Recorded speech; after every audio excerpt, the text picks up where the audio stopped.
कलेई पंचायत एभली एक पंचायत एथिरे जो कर्मी मान अच्छे से सचेतन एवं से दल प्रेमी जो आप देखि कर्मी सम्मेलन आरंभ शेष पर्यंत कर्मी मैंने बस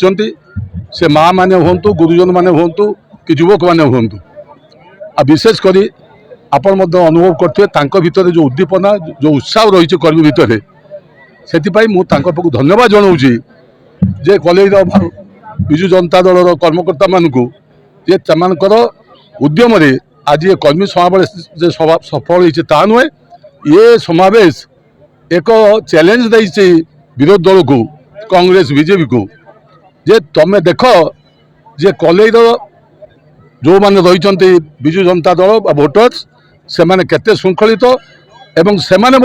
संकल्प शपथ नहीं ये नवीन पट्टनायक सहित रहिबे एवं आगामी दिन में षष्ठ थर नवीन बाबू खाली मुख्यमंत्री हेबे बोली नुहे नवीन बाबू ओडिशार जो विकास धारा को चरम सीमार पहुँचेवा सहित 2034 मसीहा सुधा ओडिशा को एक नंबर राज्य रे प्रगतिर एक नंबर राज्य भारत वर्ष करने जो संकल्प एवं ता सहित से जो निर्वाचन इश्तेहार जो प्रकाश कर समस्ते विश्वास कर अतीत दिन में विशेषकर 2019 टू पूर्व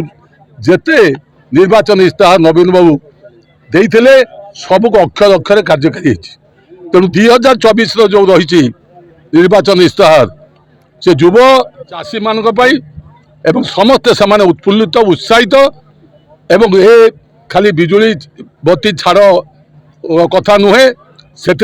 युवक मान निजुक्ति ठू आरंभ कर युवक माने जो छात्र माने पढ़ुचंती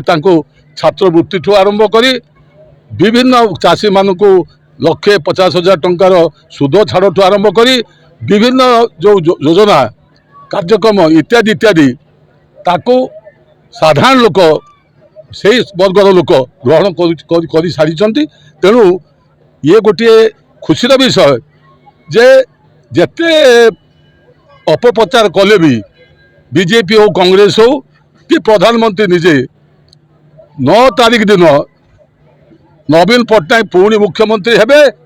एवं जो कथा कहते बीजेपी 10 तारीख दिन तांकर नेता किए बाछिया कष्ट हो मुख्यमंत्री दूर कथा तेणु खाली असत्य कथा कहीकि लोक भंडेवा गोटे मो जानवर जड़े विशिष्ट नेता जी कि भारत वर्ष नेतृत्व नौकरी कहवा ठीक नुहे निर्वाचन सरीना तुम नेता निर्वाचन करना किए नेता हम जानी ना किंतु नवीन पट्टनायक विरोध करने जो षड्यंत्र करोड़ावासी तार जवाब आगामी 1 तारीख निर्वाचन निश्चित देवे ता फलाफल जना पड़ो।